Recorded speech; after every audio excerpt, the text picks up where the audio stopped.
राम कृष्ण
रूप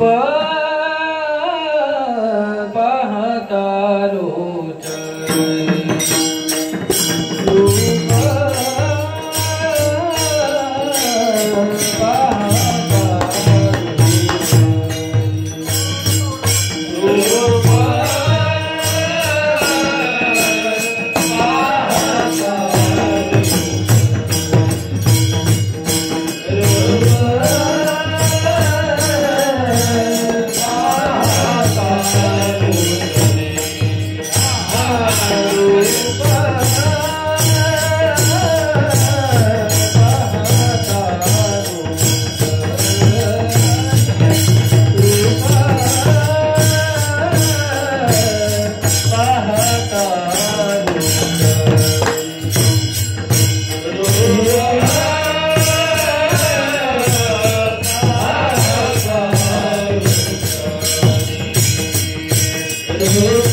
पवित्र सोवळी एकचित भूमंडळी एकचित भूमंडळी एकचित भूमंडळी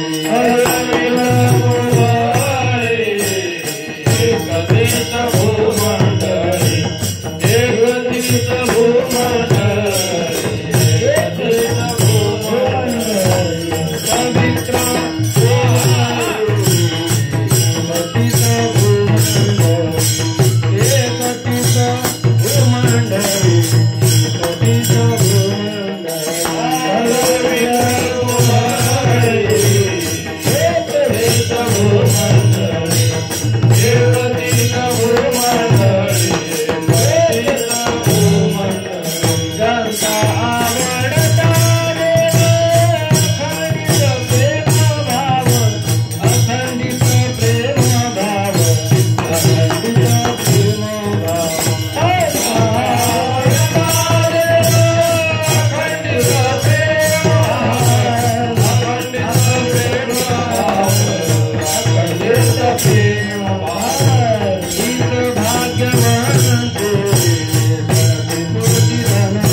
पवित्र सोबळे पवित्र सोबळे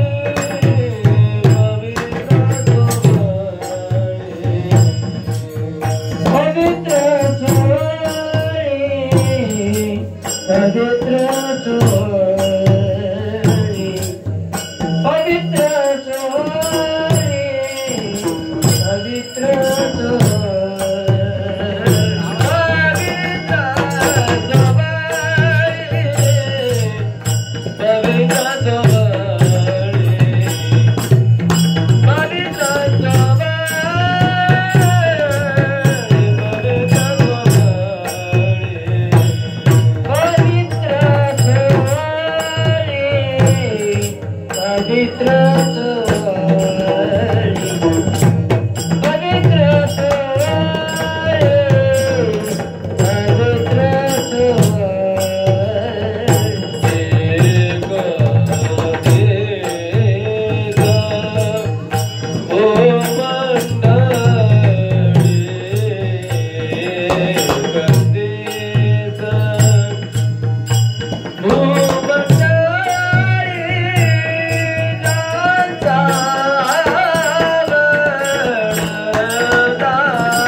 एकतीच भूमंडळी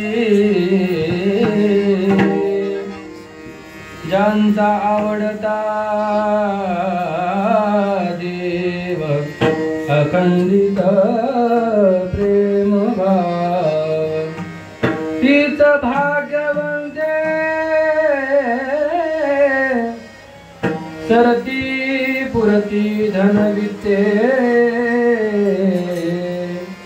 ज्यांचा आवडता देव अखंडित प्रेम भाव तुका म्हणे देवा त्यांची केली पावे सेवा ज्यांचा आवडता देव अखंडित प्रेम भाव विठ्ठल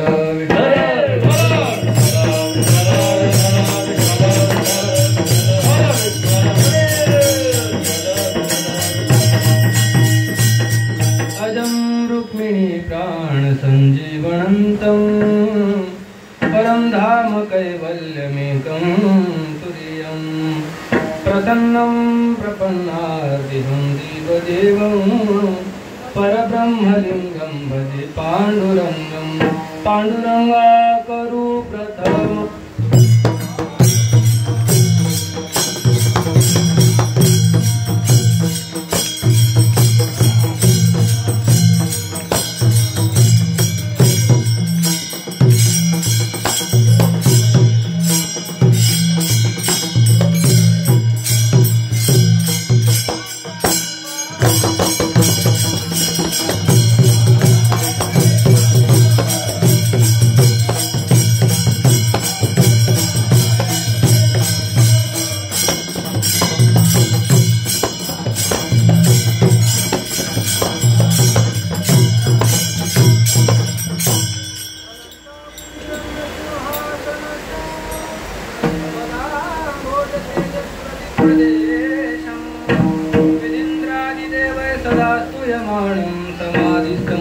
भजे ज्ञानदेवं नमो ज्ञानेश्वरा निवृत्त्युदारा सोपानदेवा मुक्ताबाई नमो त्रिभुवन पावनी आद्यत्रयजननी देवांची नमो सद्गुरु तुकया ज्ञानदीपा नमो सद्गुरु सच्चिदानंद रूपा नमो सद्गुरु भक्त कल्याण मूर्ती नमो सद्गुरु भास्करा पूर्ण कीर्ती सेवे लागी सेवक झालो सेवे लागी सेवक झालो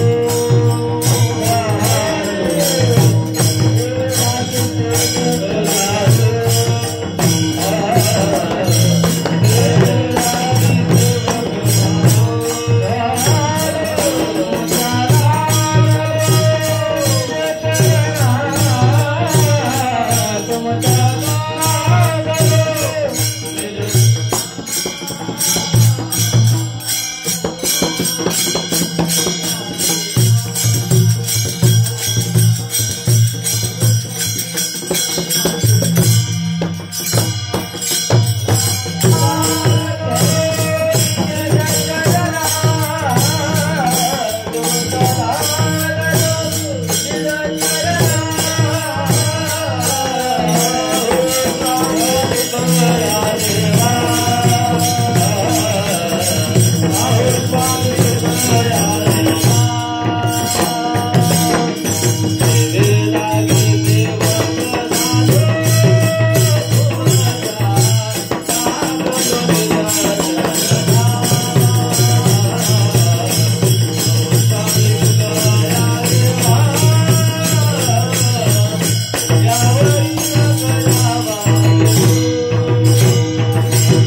सुविचारयुक्तं नमामि जोगं शिरसा गुरुं श्री संतांच्या माथा चरणावरी साष्टांग करी दंडवत विठ्ठल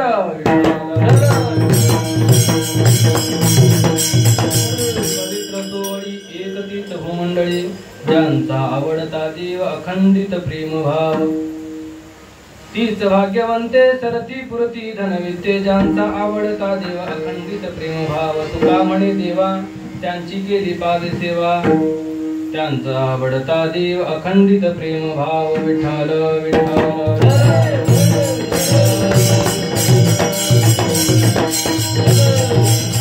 पवित्र सोळी एकतीच भो मंडळी ज्यांचा आवडता देव अखंडित प्रेम भाव हस्तपद कीर्तनवृत्ती सेवेकरता निवडलेला अभंग महान भगवत भक्त विश्ववंद्य संत संप्रदायाच्या कलशस्थानी शोभणारे जगद्गुरु श्री तुकोबाराय यांचा फार नाही पण 4 चरणाचा जवळजवळ सर्वांच्या कानपाठ असलेला अभंग आहे.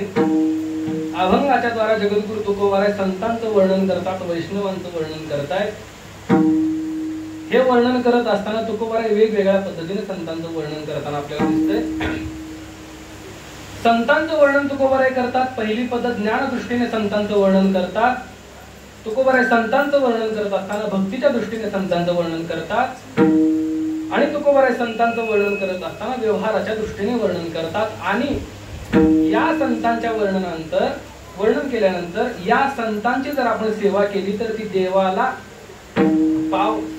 पावते किंवा देवाला पोहोचते असं तुकोबाराय सांगतात. विठ्ठल विठ्ठल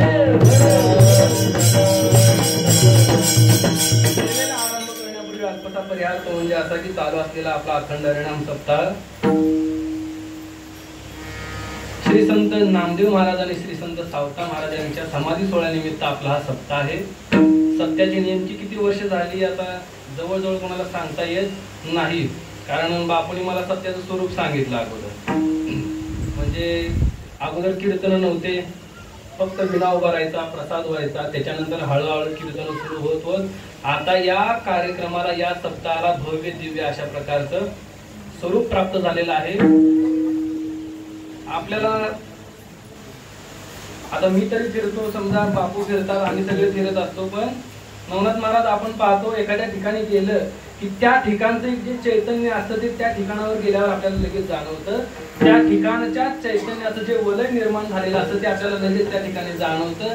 काही ठिकाणी 1-1 एकर नाही 2-2 एकरामध्ये मंडप असतात, पण त्या ठिकाणी रंगदेवता त्या ठिकाणी उपस्थित नसते. पण आपला जर कार्यक्रम, आपला जर सप्ताह आपण पाहिला, जागा थोडी कमी आहे, लोकांची गर्दी नाही पण लोक गर्दी आहेत, पण सत्याचं जे चैतन्य आहे ते या ठिकाणी आल्याशिवाय आपल्याला कळणार नाही. विठ्ठल यामागे एकच कारण आहे की ज्या पूर्वजांनी हा सप्ताह सुरू ठेवला त्या पूर्वजांच्या पुण्याईचीही कमाल बाकी काही नाही. आणि नामदेव महाराज सावता महाराजांच्या समाधी सोहळ्याच्या निमित्तानं हा सप्ताह सुरू आहे. आणि त्या सप्ताहातली आजची 2 नंबरची सेवा नाही 2ऱ्या नंबरची सेवा, 2 नंबरची म्हणा किंवा 2ऱ्या नंबरची म्हणा, 2 नंबरची अशासाठी केंद्राचा जार समजा तिकडं लवकर निघतो, खालच्या मंत्र्यांना कळतं, पण इकडं केंद्र असं आहे की सकाळी जार निघाला की रात्री ते अंमलात आणावं लागतं. गुरुवारी बापूंनी आज्ञा केली की कीर्तन करावं लागेल. आता मला काय वाटलं, काल आलोय म्हणल्यावर लगेच कीर्तन काय माझं होणार नाही.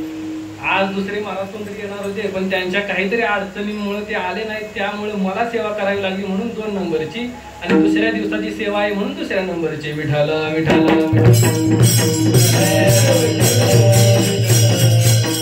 सेवेकरता सर्व उपस्थित गुणीजन महाराज मंडळी, आमचे गुरुवर्य एकनाथजी महाराज सांगोलकर आपल्या गावचं नव्हे अख्ख्या महाराष्ट्राचं वैभव म्हणायला हरकत नाही. आमचे गुरुवर्य या ठिकाणी आज ही पहिलीच कीर्तनाची अशी माझी वेळ आहे की बापू माझ्या कीर्तनाला आहेत.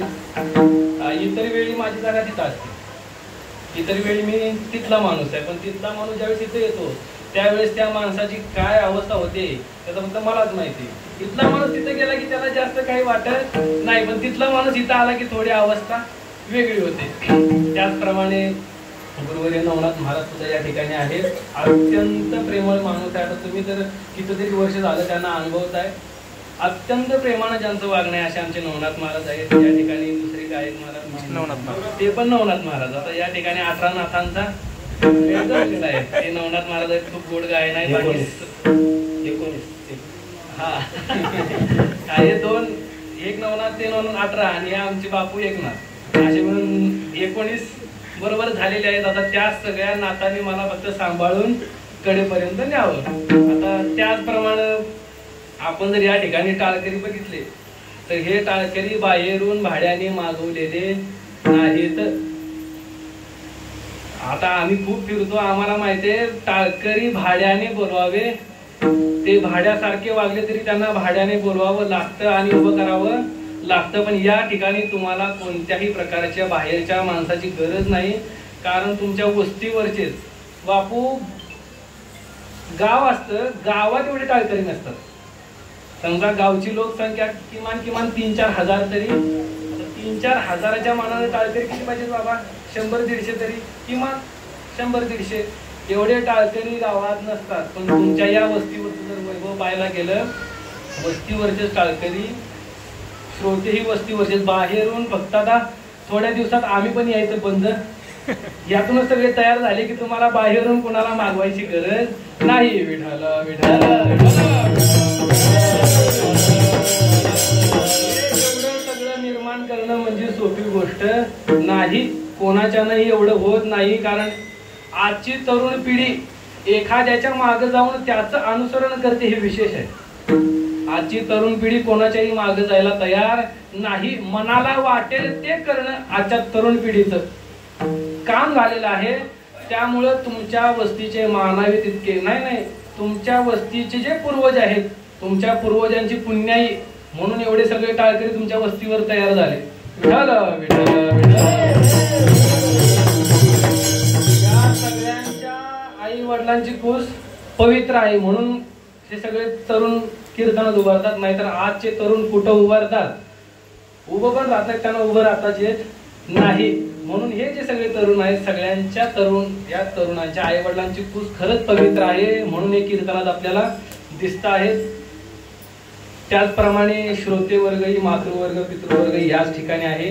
सगळे श्रोते सज्जन मायबाप, आजची सेवा तुमच्या मनासारखी होईलच असं काय माझं म्हणजे मला वाटतच नाही तुमच्या मनासारखी होईल. पण जशी होईल तशी तुम्ही गोड मानून घ्या. तुम्ही आणि मी मिळून सेवा फक्त आता 9 वाजेपर्यंत कशी तरी कडेला लावायची. एकदा कडेला लागली की मग माझं काम संपलं. विठ्ठल विठ्ठल. सेवेला घेतल्या अभंगात जगद्गुरु तुकोबाराय संतांचं वर्णन करतात. मी सांगून गेलो की संतांचं वर्णन तुकोबाराय 3 प्रकाराने करतात. ज्ञान दृष्टीनं, भक्तीच्या दृष्टीनं आणि व्यवहाराच्या दृष्टीनं जगद्गुरु तुकोबाराय संतांचं वर्णन करताना आपल्याला दिसत आहेत. प्रश्न असा उपस्थित होतो की जगद्गुरु तुकोबारायांना संतांचं वर्णन करण्याची वेळ काय यावी? का जगद्गुरु तुकोबाराय संतांचं वर्णन करतायत? त्याचं मूळ असं कारण आहे, संतांचं वर्णन करायचं असेल तर ते वर्णन करण्याकरता सुद्धा संतच असावे लागतात. तुकोबारायांचंच वाक्य आहे. तुकोबाराय सांगतात, तुकोबारायांचे शब्द आहेत, भक्तांचा महिमा भक्ताची जाणती,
भक्ताचा महिमा भक्तची जाणती दुर्लभ या गती आणि कासी. महाराज म्हणतात भक्ताचं वर्णन भक्ताचा महिमा जर जाणून घ्यायचा असेल तर त्याला भक्त व्हावं लागेल. तसं संतांचं वर्णन करायचं असेल, संतांचा महिमा गायचा असेल तर त्यासाठी संतच व्हावं लागेल. इतर कोणाच्याने तेही शक्य नाही. तुकोबाराय जाणीवपूर्वक शब्द वापरतात. दुर्लभ या गती आणि कासी. आणि कासी शब्दाला खाली रेष मारा. आणि काशीमध्ये कोण कोण येतं? सर्वसामान्य संतांचं वर्णन करू शकत नाही. नवे देव सुद्धा संतांचं वर्णन करू शकत नाही. म्हणून तुकोबाराय म्हणतात भक्ताचा महिमा भक्तची. ज्या वेळेस चकार येतो त्यावेळेस अन्याची आपोआप व्यावृत्ती होते. संत भक्त सोडून संतांचं वर्णन, संतांचा महिमा कोणी गाऊ शकत नाही. म्हणून तुकोबाराय संतांचं वर्णन करतात. बघा, व्यवहारामध्ये एखाद्या व्यक्तीचं वर्णन करायचं असेल तर ज्याचं वर्णन करायचं त्याचा अधिकार आणि जो वर्णन करणार आहे त्याचा अधिकार सारखा असावा लागतो. त्यावेळेस त्या वर्णनाला महत्व आहे. पंतप्रधानाचं वर्णन जर करायचं असेल, पंतप्रधानाचं वर्णन करायचं आहे तर सरपंचाने करून जमेल का? करायला काय हरकत नाही, तो करूही शकतो, पण त्या वर्णनाला तितकंच महत्व नाही. ज्या वेळेस त्या पंतप्रधानाचं दुसरा पंतप्रधान वर्णन करेल त्यावेळेस त्या वर्णनाला महत्व आहे. मंत्र्याचं वर्णन मंत्र्यानं करावं तर त्या वर्णनाला महत्व आहे. खासदाराचं खासदारानं, आमदाराचं आमदारानं आणि सरपंचाचं सरपंचानं. या सारख्या अधिकाराच्या जर व्यक्तीने त्यांचं वर्णन केलं तर त्या वर्णनाला तितकंच महत्व आहे. म्हणून संत ज्या अधिकाराचे आहेत, तुकोबाराय नक्कीच त्या अधिकाराचे आहेत, नवे त्याच अधिकाराचे आहेत. म्हणून तुकोबाराय संतांचं वर्णन करतात. विठाल विठाल.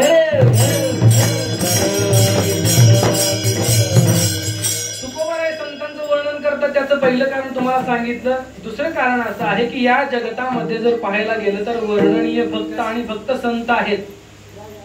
जर वर्णन करायचंच म्हणलं तर त्या वर्णन करण्याच्या योग्यतेचे फक्त संत आहेत, बाकी कोणी वर्णनीय नाही. उठून पुढे या. व्यवहारामध्ये काही प्रकारचे लोक आहेत, काही माननीय आहेत. विठाल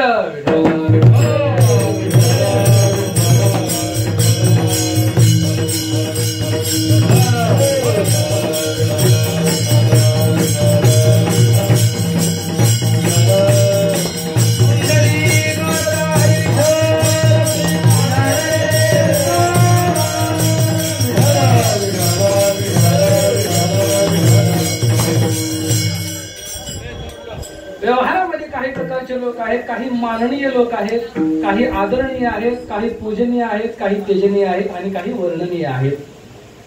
माननीय जे आहेत ते फक्त मानण्याच्या लायकीचे आहेत, इतर कोणत्याही लायकीचे ते नाहीत. काही लोकांना फक्त मानावं लागतं, जरी आपली इच्छा नसली तरी मानावं लागतं, ते माननीय आहेत.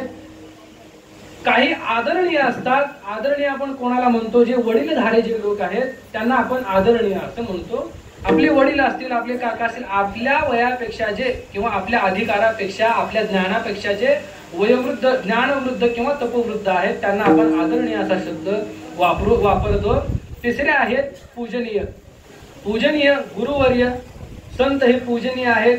आपण गुरुजनांविषयी मनात पूज्य भाव ठेवून त्यांची आपण सेवा करतो किंवा त्यांच्याकडे आपण जातो, ते पूजनीय आहेत. काही लोक तेजनीय आहेत, त्यांचा त्याग केलेलाच बरा, त्यांना आपण आपल्या जवळ येऊ देऊन काही उपयोग नाही. काही लोक तेजनीय आहेत. आणि पाचवे ते म्हणजे वर्णनीय. वर्णनीय फक्त संत आहेत. वर्णनीय फक्त संत असल्यामुळे तुकोबाराय संतांचं वर्णन करतात.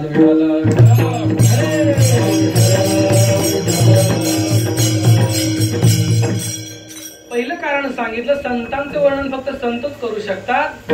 दुसरं कारण आहे संतच वर्णनीय आहेत म्हणून संतांचं वर्णन तुकोबाराय करतात. तिसरं कारण असं आहे लहानाने मोठ्याचं कायम वर्णन करावं म्हणून तुकोबाराय संतांचं वर्णन करतात.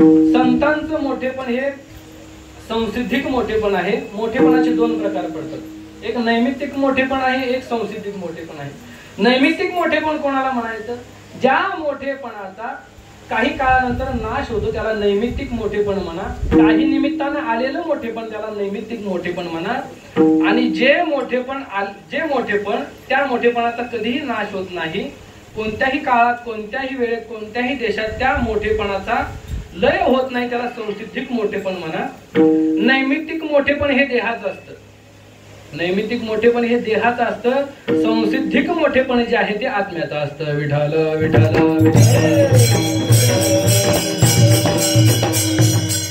व्यवहारामध्ये आपण एखाद्याला मोठं मानतो. कधी मोठं मानतो? समजा एखादा सरपंच झाला तर त्याला आपण कोण मानतं, कोणी नाही मानत, पण सरपंच झाला तर आपण त्याला एक मोठ्या पदावर आहे असं म्हणतो. 5 वर्षाची त्याची टर्म संपली, तो सरपंच पदावरून खाली झाला का त्याचं मोठेपण राहिलं का? सरपंच पदावरून खाली झाला का त्याचं मोठेपण ते राहत नाही. याला नैमित्तिक मोठेपण म्हणा. संतांचं मोठेपण असं नाहीये.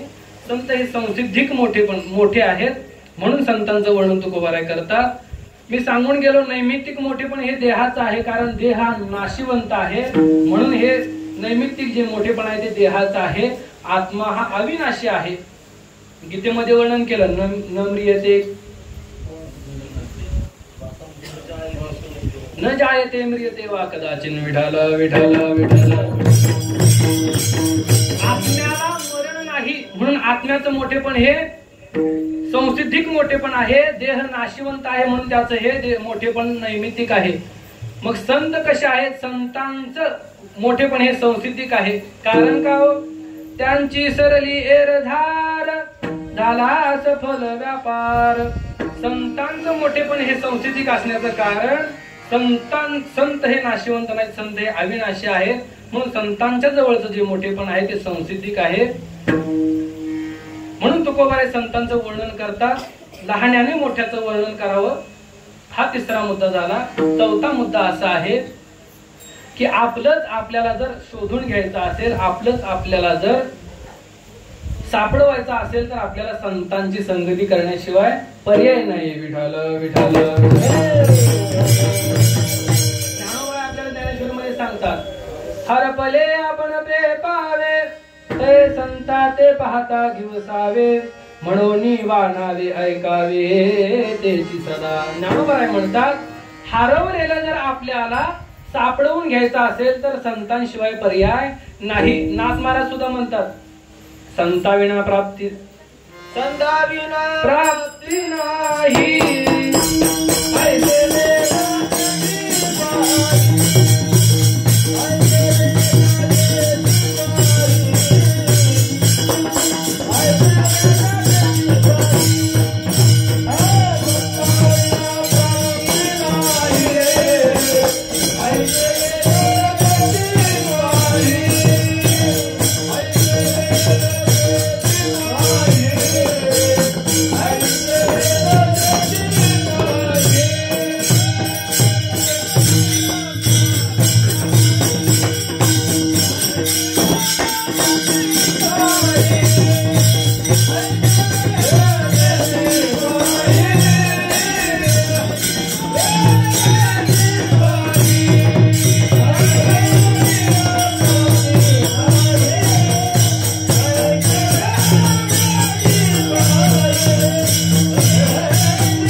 संताविना प्राप्ती नाही असं कोण सांगतंय? साक्षात वेद भगवान सांगतात की जर आपलं हरवलेलं प्राप्त करून घ्यायचं असेल तर संतांशिवाय पर्याय नाही. काय हरवलंय हे अगोदर कळावं लागतं. जे आपलं आत्मतत्व आहे ते आपल्यापासून हरवलं नाही, ते फक्त आपल्याला त्याचा विसर पडलाय.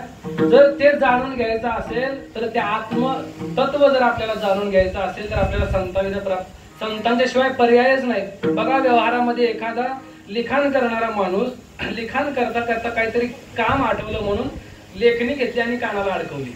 आपण काय करतो, कधी कधी लिहिता लिहिता पेन काहीतरी काम आठवलं की लिहायचं थांबवतो आणि पेन आपल्या कानामध्ये ठेवतो. तसा त्याने ठेवला, सगळं काम झालं. काम झाल्यावर त्या टेबलावरती आला, लिहायला बसला, पण आता काही पेन सापडत नाही. पेन कुठाय, पेन कुठाय, सगळ्या घरभर शोधलं, पेन काय सापडला नाही. आरडाओरडा करू लागला घरात, कुठे गेला माझा पेन, कुणी ठेवला, काय झालं, असं तसं. बायको बाहेर आली, बायकोने विचारलं काय झालं, सांगितलं माझा पेन कुठाय. तिने बघितलं त्याच्याकडे, त्याच्या कानावरच पेन होता. पण आता सरळ भाषेत उत्तर देईल तिला बायको म्हणायचं, बाबांनी सांगितलं बघा, सरळ भाषेची उत्तर देते तिला बायको म्हणत नाही. बायकोनं सांगितलं तुम्हाला डोक्याचा काय भाग आहे का नाही, तिने सांगितलं डोक्याचा भाग हे का एवढं मोठं, असं एवढं मोठं दाखवताना कानाला पेन लागला. व्यवहारामध्ये सामान्य गोष्ट जर हरवली तर ती सापडून देण्याकरता दुसऱ्या व्यक्तीची गरज आहे. तशी परमार्थामध्ये आपलं आत्मतत्व, आपल्याला त्या आत्मतत्वाचा विसर पडलाय आणि त्याची जाणीव जर करून घ्यायची असेल तर संतांशिवाय पर्याय नाही. विठ्ठल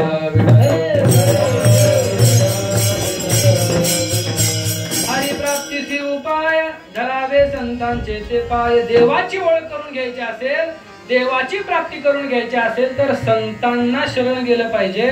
म्हणून तुकोबाराय संतांचं वर्णन करताना आपल्याला दिसतात. विठ्ठल विठ्ठल.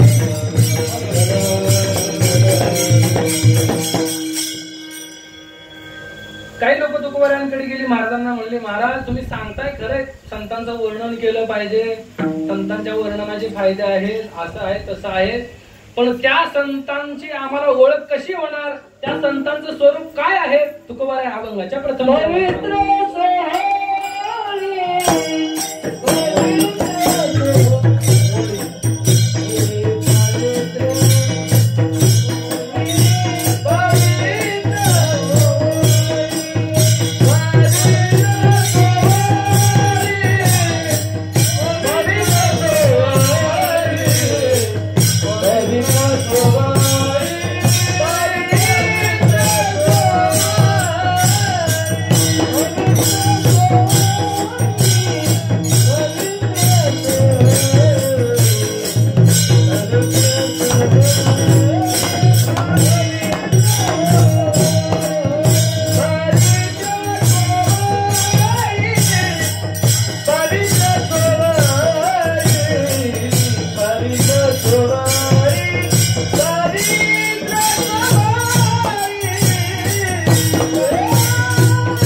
स्वरूपाचं वर्णन करतात. कशा आहेत संत, त्यांचं स्वरूप ज्ञानदृष्टीने तुकोबाराय सांगतात. संत पवित्र आहेत, संत सोवळे आहेत, संत एक आहेत. भूमंडळी पवित्र तीच, सोवळी तीच, एक तीच. विठ्ठल विठ्ठल तुकोबाराय म्हणतात या भूमंडळामध्ये संतच पवित्र आहेत, संतच सोहळे आहेत आणि संतच एक आहेत. एक या शब्दाचा अर्थ शुद्ध. संतच पवित्र, सोहळे आणि शुद्ध संतच आहेत.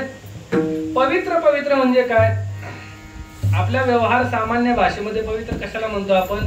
स्नान संध्या झाली की आपण म्हणतो आम्ही पवित्र झालो. काही लोकांचं असं असतं, काही लोक वार बघून मंगळवारी चालतंय असं काय काय असतं त्यांचे नियम. आपल्याला त्यांचे काही नियम माहिती लहानपणापासून इकडे असल्यामुळे त्या नियमांच्या म्हणजे त्या कसोटीत अजून गेलोच नाही. समजा काय कायचे नियम असतात. मंगळवारी खायचं, बुधवारी मंदिरात जायचं. मग कसं जायचं? आंघोळ केली की झालं पवित्र. आपल्या सामान्य व्यवहार भाषेमध्ये आपण काय, आंघोळ केली की पवित्र आपल्याला असं वाटतं. पण पवित्र या शब्दाची ती खरी व्याख्या नाहीये. पवित्र कशाला म्हणायचं? ज्याच्या जवळ आपण गेल्यानंतर आपले दोष निवारण करण्याची ताकद ज्याच्यामध्ये आहे त्याला पवित्र म्हणा. आपल्याकडे नद्यांना पवित्र मानलं जातं. का नद्यांना पवित्र मानलं जातं? नद्यांमध्ये, इंद्रायणीमध्ये, चंद्रभागेमध्ये, गंगेमध्ये स्नान केल्यानंतर आपल्याला असं वाटतं की आपले पाप धुवून जातात.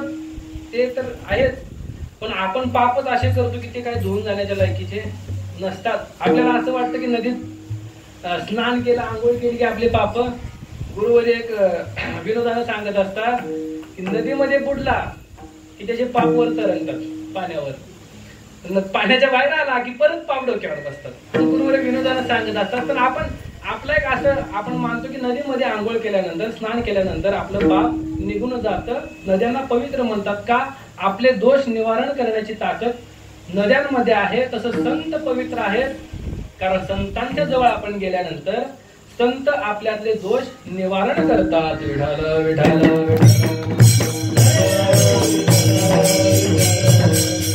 पवित्र शब्द एक 5-6 प्रकाराने आपल्याला सांगितलं जातो. देशतः पवित्र, कालतः पवित्र, कुलतः पवित्र, संस्कारतः पवित्र, संबंधतः पवित्र आणि स्वरूपतः पवित्र. देशतः पवित्र म्हणजे काय? ज्या देशामध्ये पवित्र संतांची मांदियाळी आहे, ज्या देशामध्ये पवित्र संतांचे अवतार होतात, ज्या देशामध्ये पवित्र नद्यांचा उगम आहे, ज्या देशामध्ये पवित्र नद्या वाहतात, त्या देशाला पवित्र म्हणायचं. त्याला देशतः पवित्र म्हणा. पवित्र ते कुळ, पावन तो देश, जेथे हरीचे दास जन्म घे.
पवित्र संतांची मांदियाळी आहे त्या देशाला पावित्र्य प्राप्त होतं.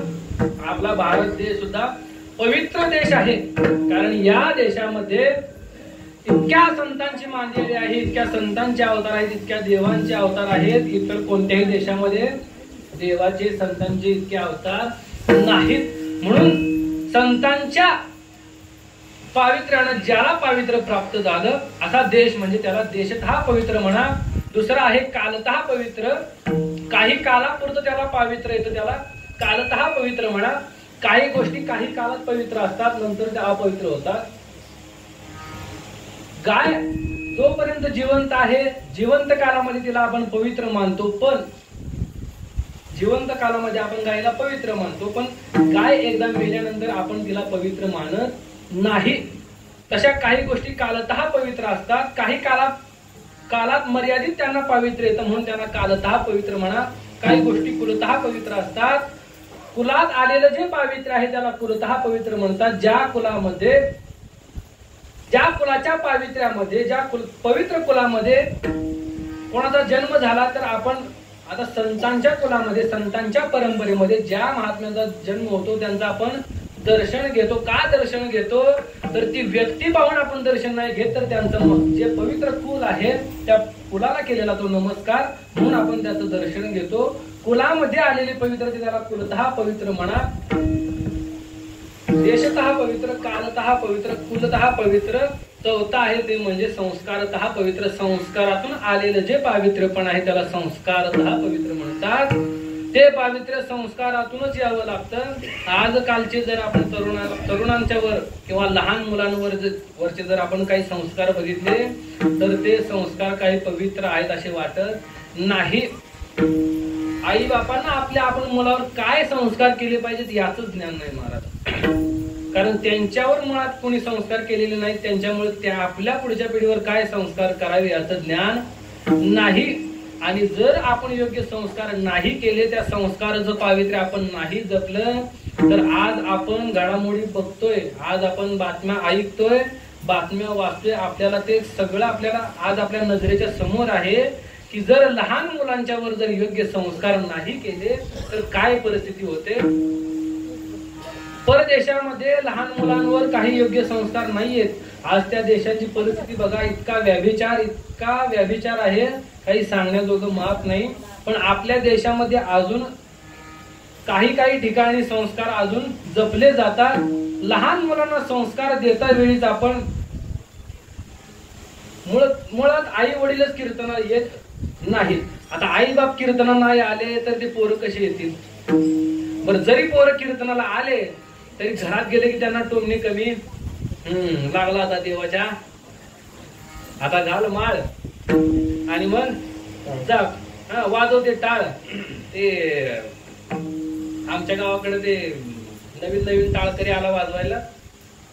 आता बिचारा कसं असतं, एक 7 दिवसाचं वातावरण असतं, त्या 7 दिवसात एक वेगळे विचार बदलतात. त्या बदलत्या विचारामध्ये एक आमच्या टाळकरी नवीन आला. तर त्यांचे मित्र असे होते, ते मित्र इकडे येत नाहीत, पण जो इकडे आलाय त्याला बोलल्याशिवाय राहत नाही. ते म्हणले सावकाश टाळ वाजव, त्या टाळ वाजून 7 दिवसात संपून टाकशील.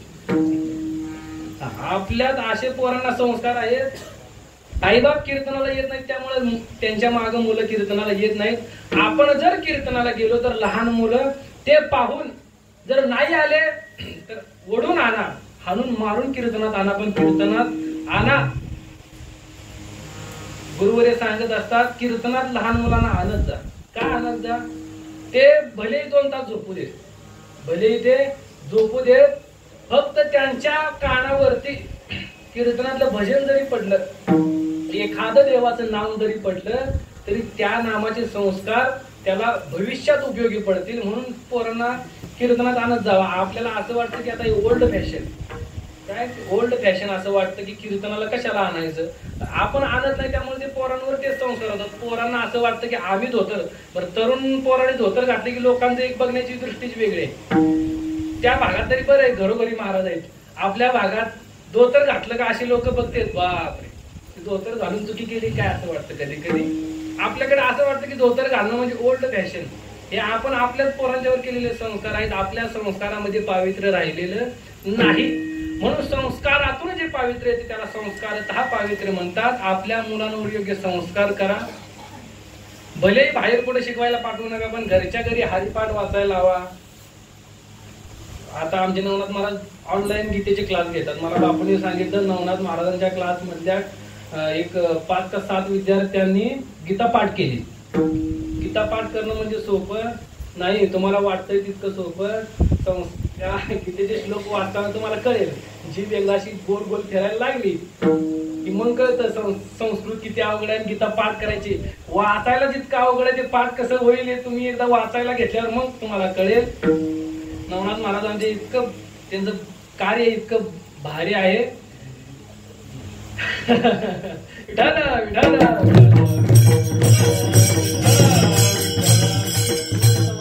अध्यायाचा श्लोक आहे तो, पश्चिम शृण्वन् स्पृशन्ति ग्रंथस्नान दर्शन स्वपै स्वसन प्रलपन विसृजन गृहण नुन्मिशन निमिशन नपी.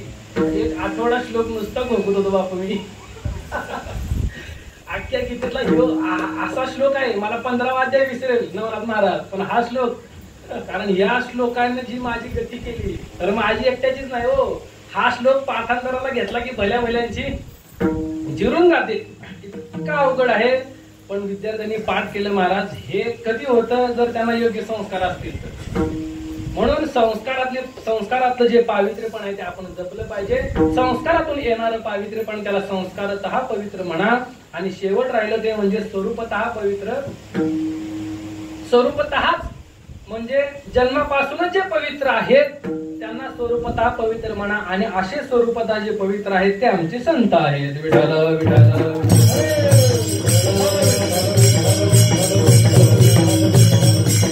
पहिला मुद्दा झाला संत पवित्र आहेत. दुसरा मुद्दा आहे संत सोवळे आहेत. पण त्याच्या अगोदर एक प्रश्न असा निर्माण होतो, महाराज या जगतामध्ये काय फक्त संतच पवित्र आहेत? नाही, ज्ञानोबारायांनी सांगितलं पाय पा दूध पवित्र आणि गोड. ज्ञानोबारायांनी दुधाला पवित्र म्हणलं.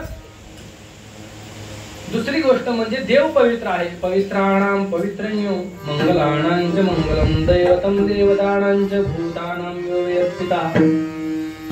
पवित्र फक्त संत आहेत का? नाही नाही, दूध पण पवित्र आहे ना महाराज. मग तुकोबारायांनी दुधाचं वर्णन का नाही केलं? देव सुद्धा पवित्र आहे, तुकोबारायांनी देवाचं वर्णन का नाही केलं? त्याचं कारण असं आहे, दूध पवित्र आहे. दूध पवित्र आहे कुठपर्यंत? ते जोपर्यंत चांगल्या भांड्यात आहे तोपर्यंत दूध पवित्र आहे. दूध कुठपर्यंत पवित्र आहे? ते जोपर्यंत चांगल्या भांड्यात, शुद्ध धुतलेल्या भांड्यात जोपर्यंत आहे तोपर्यंत ते दूध पवित्र आहे. तेच दूध जर बाटलीत ठेवलं, तेच दूध, माझ्याकडे एकदा बघा म्हणजे तुम्हाला कळेल. तेच दूध जर बाटलीत ठेवलं तर त्याला पवित्र म्हणता येईल का? कळलं नाही का? तेच दूध जर दारूच्या बाटलीत ठेवलं तर त्या दुधाला पवित्र म्हणता येईल का? म्हणता येणार नाही. दूध पवित्र आहे पण त्याला मर्यादा आहे. तो ते जोपर्यंत चांगल्या भांड्यात आहे तोपर्यंत त्याचं पवित्रपण टिकून आहे. दुसरं, देव पवित्र आहे. मग तुकोबारायांनी देवाचं वर्णन का नाही केलं?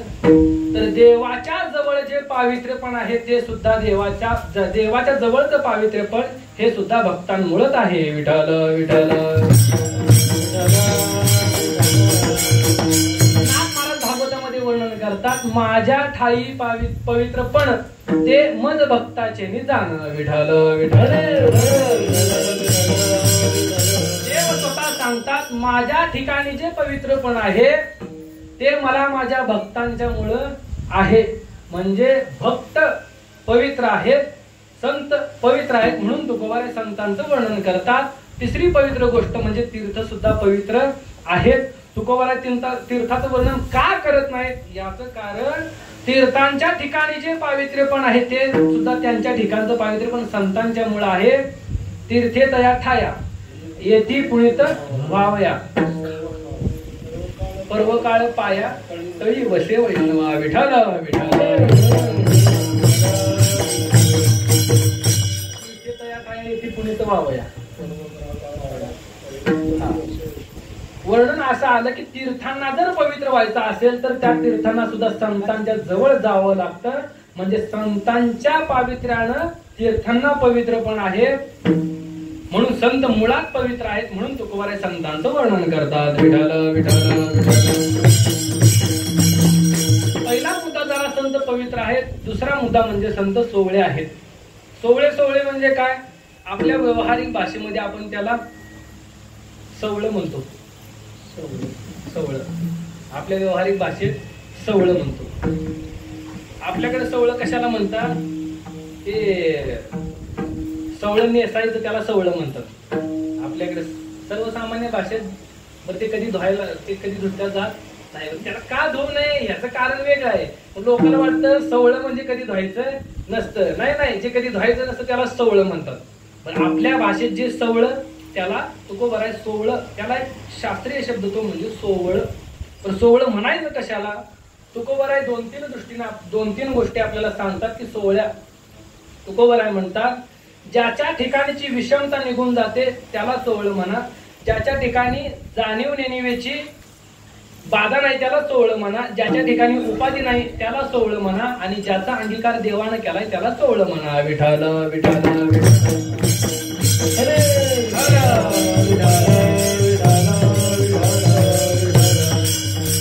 सोहळा तो झाला अंगीकार केला करती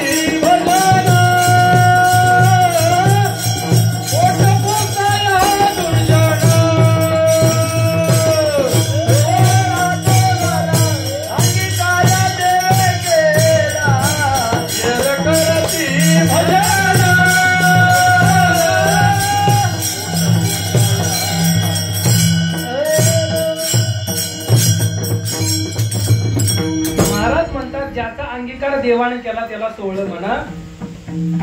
सोहळा तो झाला सोवळा, सोहळा नाही सोवळा. आपल्या अभंगात पण पवित्र सोवळी, सोहळी नाही सोवळी. सोहळ म्हणजे काय? ज्याचा अंगीकार देवाने केला त्याला सोहळ म्हणा. रामायणामधला दृष्टांत आहे. ज्या वेळेस शबरी माता वनामध्ये राहायची, शबरी माता ज्या ठिकाणी राहायची त्याच्या शेजारी एक तलाव होतं. ऋषीमुनी तपश्चर्या करायचे आणि उदरनिर्वाह करता लागणारं पिण्याचं पाणी त्या तळ्यातून घ्यायचे. एके दिवशी असं झालं की त्या शबरी मातेने त्या तळ्याच्या पाण्याला स्पर्श केला.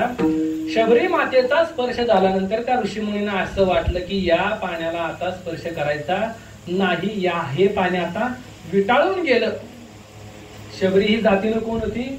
भिल्ल होती.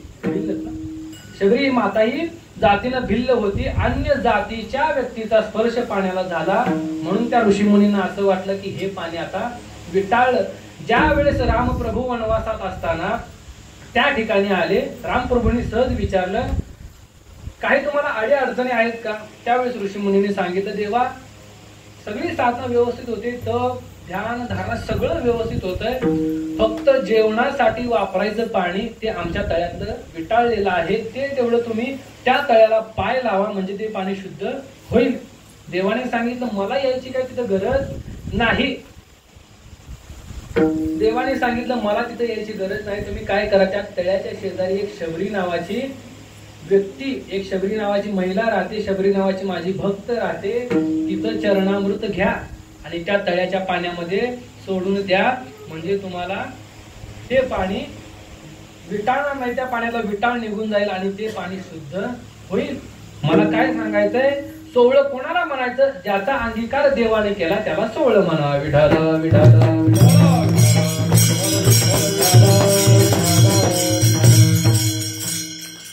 दुसरं सोहळ तुकोबर आहे म्हणतात विषम धुवन सांडिले. आता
ज्या ठिकाणची विषमता निघून गेली त्याला सोहळ म्हणा.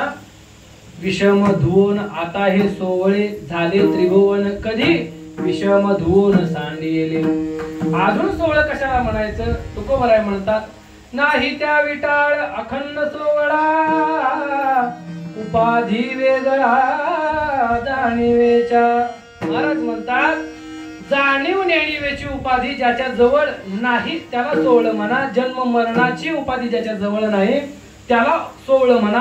स्पर्श अस्पर्शाची उपाधी ज्याच्या जवळ नाही त्याला सोवळं म्हणा. जन्म मरणाची जाणीव उपाधी कोणाजवळ नाही, फक्त संतांच्या जवळ नाही. मी सुरुवातीला सांगून गेलो, त्यांची सरली येरझार. संतांना जन्माला यावं सुद्धा लागत नाही आणि मरावं सुद्धा लागत नाही. संत येतात ते आपल्या मर्जीने येतात आणि जाताना सुद्धा आपल्या मर्जीने जातात. देवाला यावं ते परीक्षा आणि स्वेच्छा. संत येतात स्वेच्छेनं, जातात सुद्धा स्वेच्छेनं. नाथ महाराजांच्या जीवनातला दृष्टांत आपल्याला माहिती आहे. नाथ महाराजांना आता असं झालं, कार्य संपलं, आता आपण समाधी घ्यावी म्हणून नाथ महाराज निघाले. एक वेळेस त्या बाईने काहीतरी बोलली, एक वेळेस त्या भावकीला गर्व झाला. इतके वर्ष आम्हाला कधी गोड बोलले नाही. बरं, ते नाथ महाराजांची भावकी अशी रडत होती असं नाही, प्रत्येकाच्या भावकीचं हेच रडगाणं. बरं, ते नेम कोणी काढलाय बापू मला काहीच माहित नाही. भावकीनं खांद्यावर नेल्याशिवाय, भावकी आल्याशिवाय ते हलवायचंच नाही. असं मध्ये उचलायला भावकीच लागते. तसं नाथ महाराजांची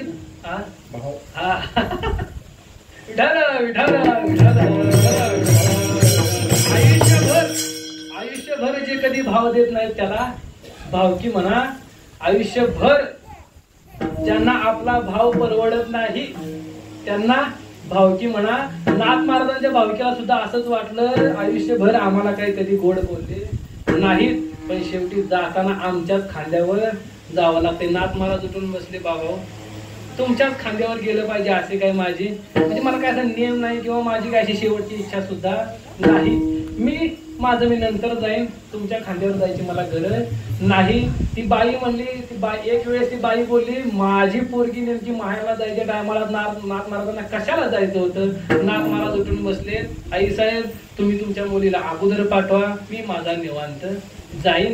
आणि शेवटी नाथ महाराज स्वतः गेले आणि नाथ महाराजांनी जल समाधी घेतली. आपला मुद्दा हा सुरू आहे की संत येतात स्वेच्छेनं, जातात सुद्धा स्वेच्छेनं. देवाला यावं लागतं परेच्छा. ज्या वेळेस देव स्वतःहून येत नाही, देव स्वतःच्या इच्छेने येत नाही, ज्या वेळेस जगा धर्मावर संकट येईल, साधू संतांच्यावर संकट येईल, त्यावेळेस देवाला यावं लागतं. तसं संतांचं असं आहे, संतांना मरावं लागत नाही आणि जन्माला सुद्धा यावं लागत नाही. सगळ्या संतांची जर आपण सगळ्या संतांचं जर चरित्र आपण पाहिलं तर सगळ्या संतांच्या समाधी आहेत. सगळ्या संतांच्या, आता तुकोबारांच्या बाबतीत काही थोडे वाद आहेत, ते वाद करणारे आता कीर्तनात तसे शब्द वापरू नये, पण ते वाद काही कामाचे नाही. तुकोबारांनी सदेह वैकुंठ गमन केलं तर केलंच, त्यात काही येत किंचितही शंका घेण्याचं कारण नाही.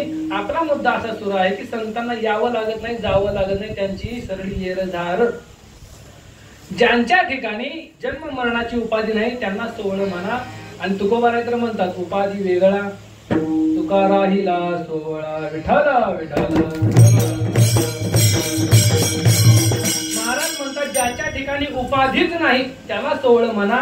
आणि अशा सर्व लक्षणांनी युक्त फक्त संत आहेत म्हणून संत सोवळे आहेत. संत पवित्र आहेत, संत सोवळे आहेत. बघा, जगामध्ये ज्या ज्या गोष्टी आहेत, मी पवित्र शब्दाचे काही प्रकार केले. देशाला जे पवित्र आहे, पवित्रपण आहे ते संतांच्या मुळेच आहे. काळाला पवित्र आहे ते संतांच्या मुळे आहे. कुळाला पवित्रपण आहे ते संतांच्या मुळे आहे. संस्काराला संतांच्या मुळे आणि स्वरूपाचं सुद्धा संतांच्या मुळेच. संबंधतः जे काही आहे स्वरूप पवित्रपण, संतांच्या संबंधात ज्या ज्या गोष्टी आल्या त्या सगळ्या पवित्रच आहेत. विठ्ठल विठ्ठल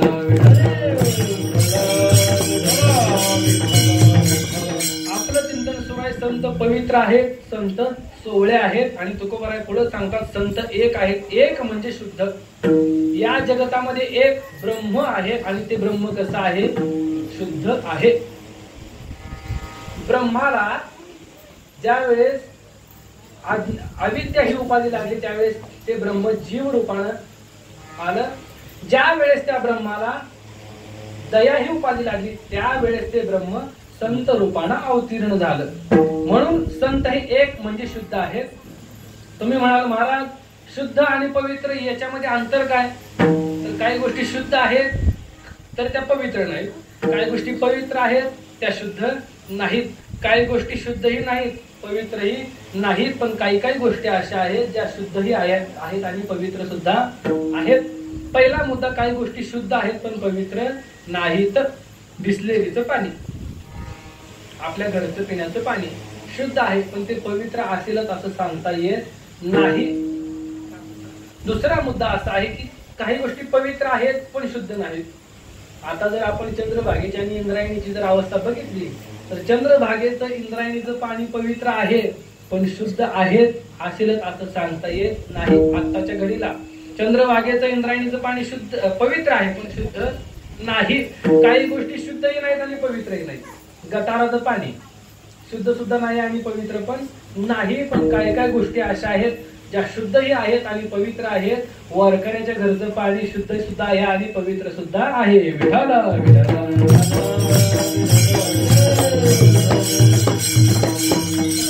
म्हणतात संत पवित्र आहेत, संत सोहळे आहेत आणि संत शुद्ध आहेत. नवे नवे या भूमंडळामध्ये फक्त तेच शुद्ध, सोहळे आणि पवित्र आहेत. त्या लोकांनी महाराजांना प्रश्न विचारला, महाराज संतांचं स्वरूप एवढंच आहे का अजून काय आहे? महाराज म्हणाले आहे ना. काय आहे? अभंगाचं दुसरं चरण. ज्यांचा आवडता देव, ज्यांचा आवडता देव, ज्यांचा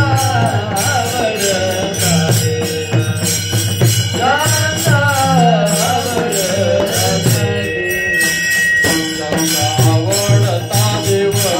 ज्यांचा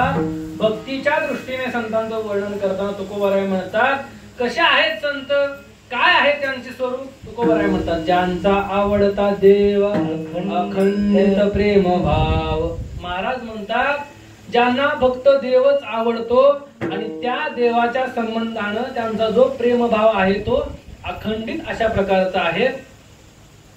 आपण सुद्धा आपल्या व्यवहारिक जीवनामध्ये प्रेम करतो. आपल्या कुटुंबावर प्रेम असतं, आपल्या मुलांच्यावर प्रेम असतं, तुमचं तुमच्या बायकांच्यावर प्रेम आहे. आता माझं झालं नाही तर मी तुम्हाला आपल्यात घेतलं असतं, नाहीतर मी तुमच्यात आलो असतो. तुमचं तुमच्या बायकांच्यावर प्रेम आहे, तुमच्या मुलांच्यावर प्रेम आहे, तुमच्या आई वडिलांच्यावर प्रेम आहे, पण आपलं प्रेम अखंडित नाही. संतांचं प्रेम म्हणजे कसं आहे, तेलाची धार सोडल्यानंतर ती धार जशी अखंडित असते तसं संतांचं देवाप्रती असलेलं प्रेम आहे. आपलं प्रेम कसं आहे? आपलं प्रेम म्हणजे पाण्याची धार. आपलं प्रेम म्हणजे पाण्याची धार सोडली की पाण्याची धार अखंड नसते, कुठेतरी तुटते असं आपलं प्रेम. तुम्ही म्हणाल कसं? बघा, पोरं लहान असते त्यावेळेस त्या पोरांचं प्रेम कोणावर असतं? आई वडिलांच्यावर असतं. कोणावर असतं? बाबा ऐकू येते ना? तुम्ही लहान होते त्यावेळेस तुमचं प्रेम कोणावर होतं? आई वडिलांच्यावर. मी सांगतो, तुम्ही फक्त होय का नाही सांगा. तुमचं लग्न झालं, मग झालंय ना लग्न? लग्न झाल्यानंतर खरं सांगा, आता आलेच का इथं? नाही का? लग्न झाल्यानंतर आपसूक त्या आई वडिलांच्या वरचं प्रेम, आता तुमच्या जे झाले त्यांना कळेल, नाही झालं त्यांना कळणार नाही, आपल्याला अजून त्याचा अनुभव नाही. ज्यांचं झालंय त्यांना मी विचारतोय, लहान होते त्यावेळेस आई वडिलांच्यावर प्रेम, लग्न झाल्यानंतर बाबा बायकोवर प्रेम. हा खरं सांगायचं काय त्याला, आता इथं आल्या असल्या तर तेवढंच खुश होतील ना. एकदा लग्न झालं की ते प्रेम बायकोवरती गेलं. बरं ते बायकोवरचं प्रेम तरी अखंड राहतं का हो? खरं सांगायचं बायकोवरचं प्रेम अखंड राहत नाही. त्या संसारामध्ये ज्या वेळेस मुलं होतील त्या दाम्पत्याला, बरं तुमचा असं आहे असं नाही, महिला मंडळाचं तसंच आहे. एकदा लग्न झालं की आई वडिलांचं प्रेम नवऱ्यावर होतं आणि नवऱ्यावरचं नंतर प्रेम, मुलं झाल्यानंतर ते प्रेम मुलांच्यावर. आपलं प्रेम अखंड आहे का हो? एका व्यक्तीवर आपलं अखंड प्रेम कधीच राहत नाही. ती व्यक्ती, आपण ज्या व्यक्तीवर प्रेम करतो ती व्यक्ती जर आपल्याला काही अपशब्द काही रागाने बोलली तर आपल्याला त्रास होतो आणि ते प्रेम कमी कमी व्हायला लागतं. संसारातलं प्रेम कमी होणार आहे, परमार्थातलं प्रेम वाढणार आहे. म्हणून तुकोबाराय म्हणतात अखंडित. तुकोबाराय काही शब्द वापरतात, जाणीवपूर्वक वापरतात की अखंडित प्रेम भाव. त्या संतांना फक्त देव आवडतो. एकविध आम्ही न धरू पालट न संभू ही वाट सापडली. संतांना फक्त आणि फक्त देवच आवडतो. विषय तो त्याचा झाला नारायण. विषय तो त्याचा झाला नारायण. विषय तो त्याचा झाला नारायण.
संतांचं प्रेम जे आहे ते फक्त आणि फक्त देवावर आहे. देव सोडून इतर कोणत्याही गोष्टीवर संतांचं प्रेम नाही. तुकोबाराय सांगतात विषय तो त्यांचा झाला नारायण. नावडे जन, नावडे धन, नावडे माता पिता. तर याचं चिंतन वेगळं आहे थोडं, पण या ठिकाणी आपल्याला इतकंच घ्यायचं की त्यांना देव सोडून इतर कोणत्याही गोष्टी आवडत नाही. आणि देव सोडून जर इतर कोणत्या गोष्टी जर आवडत असतील तर त्यांना संत म्हणता येणार नाही. स्वतःला संत म्हणवून घेऊन जर आपण देव सोडून इतर कोणत्या गोष्टींची अभिलाषा मनामध्ये ठेवत असेल, आपण नवे आपण ज्यांना संत मानतो ते जर देव सोडून इतर गोष्टींची अभिलाषा धरत असतील तर आत्ता सावध व्हा आणि तिथून माग फिरा. कारण ते संतांच्या व्याख्येमध्ये बसत नाहीत. संतांना देव सोडून इतर तुमच्या कोणत्याही धनाची, कोणत्याही कशाची, कोणत्याही प्रकारच्या अपेक्षा नसते. आता ते इतके संत म्हणून घेणारे आपल्या देशात झाले, इतके झालेत की त्या संतांच्या जर प्रॉपर्ट्या बघितल्या, बापरे, एखाद्या मंत्र्याची सुद्धा तेवढी प्रॉपर्टी नसेल आणि वरून काय आम्ही संत. असं जर तुमच्या जीवनामध्ये कोण असेल तर आत्ताच माग फिरा आणि ज्ञानोबाराय तुकोबारायांना शरण जा. त्याच्याशिवाय तुमची गती गत्यंतर नाही. विठ्ठल विठ्ठल. ज्ञानोबाला तुकोबाराय आदी संतांना सोडून जर आपण इतर कोणत्याही बंधू भावाला, बंधू संताला संत म्हणून गेल्याला शरण गेलो तर आपल्या जीवनाची कृतार्थता, आपल्या जीवनाचं कल्याण त्या ठिकाणी होत नाही. म्हणून तुकोबाराय म्हणतात ज्यांचा आवडता देव अखंडित प्रेमभाव. देव सोडून त्यांना काही सुद्धा आवडत नाही असे जे संत आहेत त्या संतांचं तुकोबाराय वर्णन करतात. तुकोबारायांना विचारलं की हे संतांचं इतकंच आहे वर्णन, इतकंच स्वरूप आहे का, अजून काय आहे? तुकोबाराय तिसऱ्या चरणात सांगलं भाग्यवंते सरसी पुरसी धनवी सरसी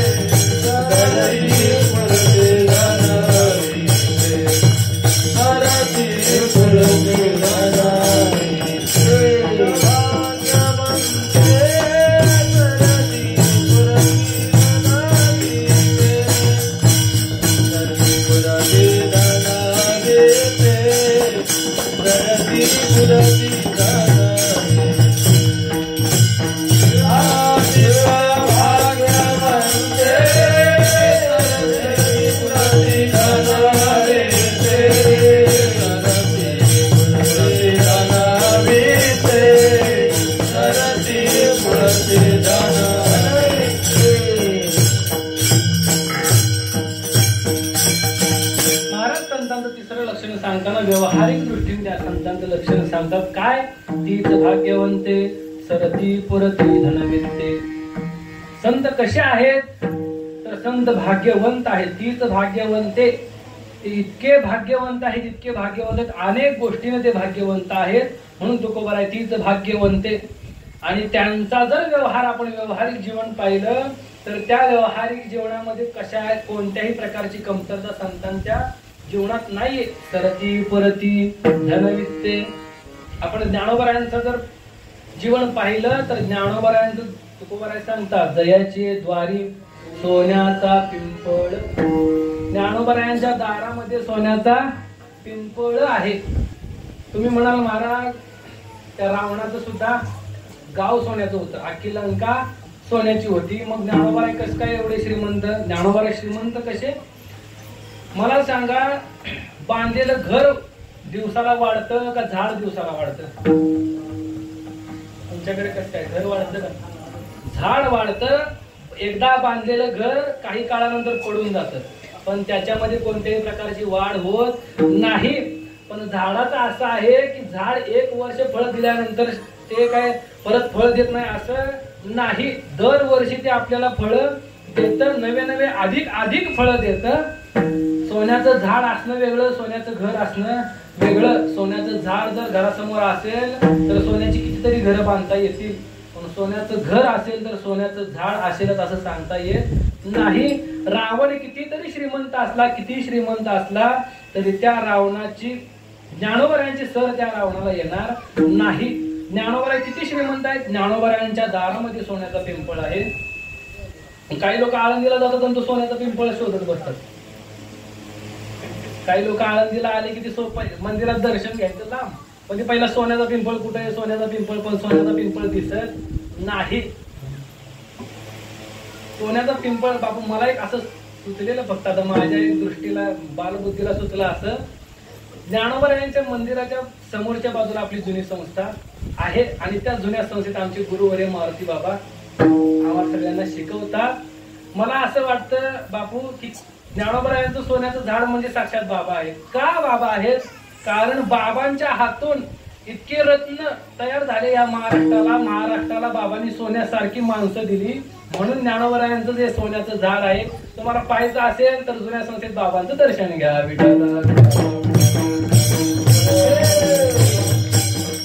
दुसरं असं वर्णन करता येईल की संस्था जोग महाराजांची नवीन संस्था सुद्धा मंदिराच्या जर संस्थेचं आणि मंदिराचं जर आपण बघितलं तर मंदिराच्या समोर संस्था आहे. ते सोन्याचं झाड जर बघायचं असेल तर एकदा जोग महाराज वारकरी शिक्षण संस्थेमध्ये जा आणि ते सोन्याचं झाड किती सोन्यासारखी फळं दरवर्षी आपल्याला देतं ते एकदा बघा, म्हणजे तुम्हाला सोन्याचं झाड कळेल. विठाल विठाल.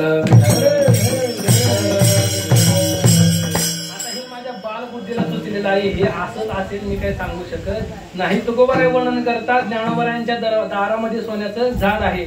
आपण जर नाथ महाराजांचं जीवन बघितलं तर नाथ महाराजांच्या सारखी श्रीमंती कोणत्याही संतांच्या घरामध्ये नव्हती असं म्हणतात.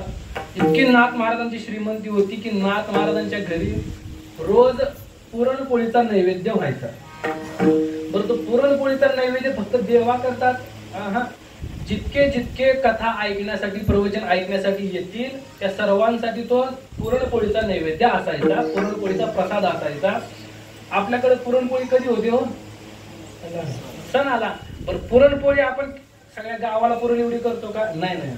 आपल्या घरात जितकी माणसं आहेत तितक्यांना. एखादा जर माणूस वाढला चुकून, एखादा जर माणूस न सांगताच घरी आला वाढला तर त्या माता मुलीला इतकं टेन्शन येतं.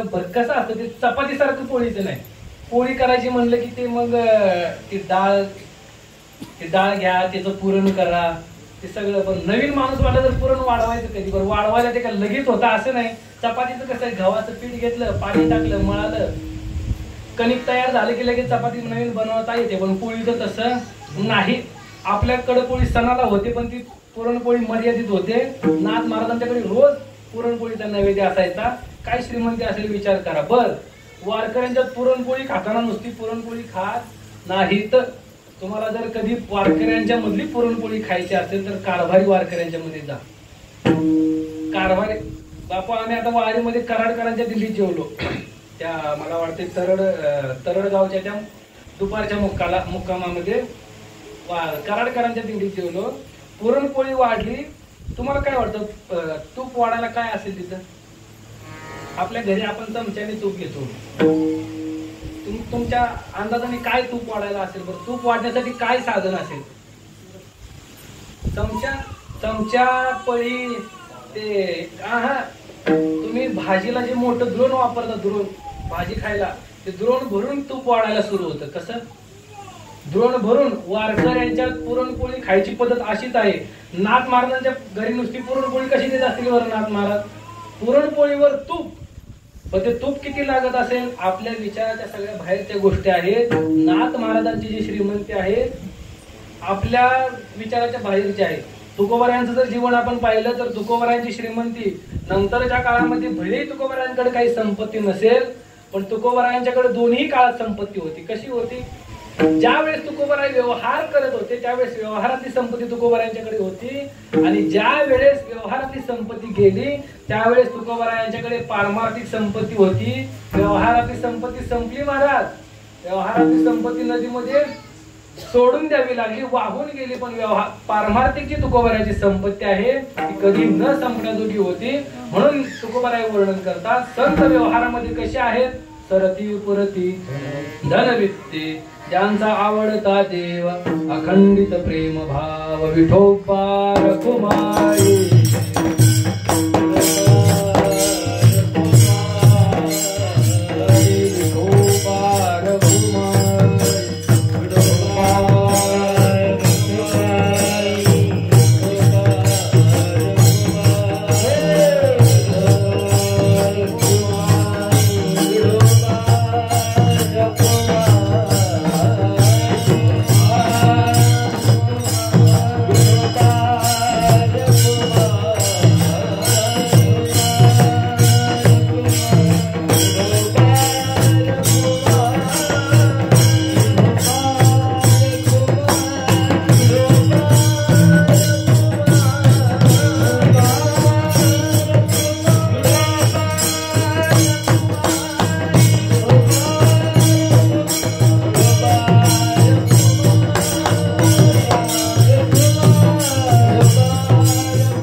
ज्यांचा आवडता देव अखंडित प्रेम भाव तीच भाग्यवंते, सरती पुरती धनवित्ते, ज्यांचा आवडता देव अखंडित प्रेम भाव विठ्ठल विठ्ठल.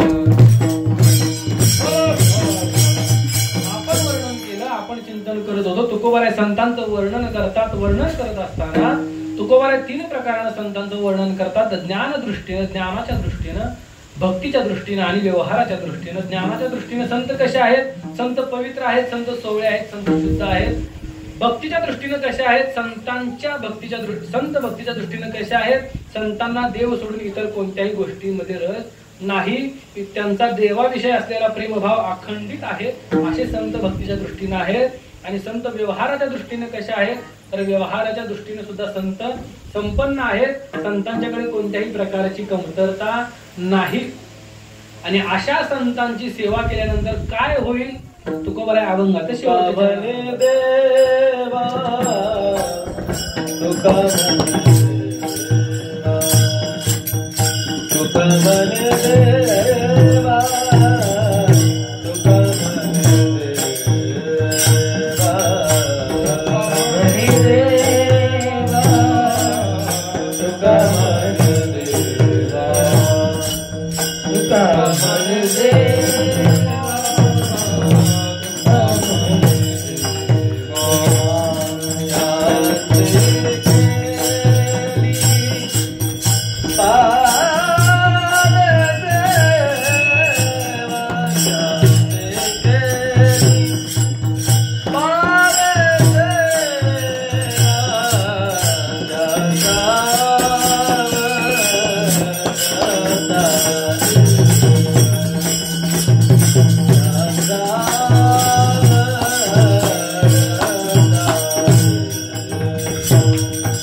केली पावे सेवा. महाराज म्हणतात या संतांची अशा लक्षणाने युक्त संतांची जर आपण सेवा केली तर ती सेवा डायरेक्ट देवाला प्राप्त होते.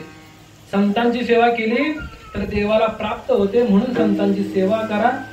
तुकोबाऱ्या संतांचं वर्णन करतात आपण पाहिलं. पवित्र सोवळी एकतीच भूमंडळी ज्यांचा आवडता देव अखंडित प्रेम भाव.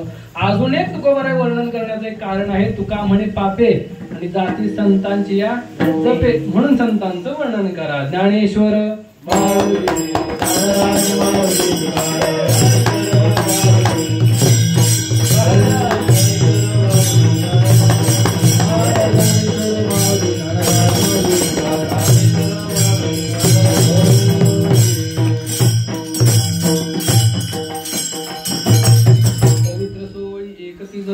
ज्यांचा आवडता देव अखंडित प्रेम भाव.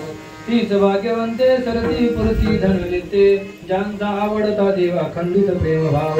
तुका म्हणे देवा त्यांची केली पावे सेवा ज्यांचा आवडता देव अखंडित प्रेम भाव. कीर्तन सेवा कीर्तन सेवा या ठिकाणी आता समाप्त झालेली आहे.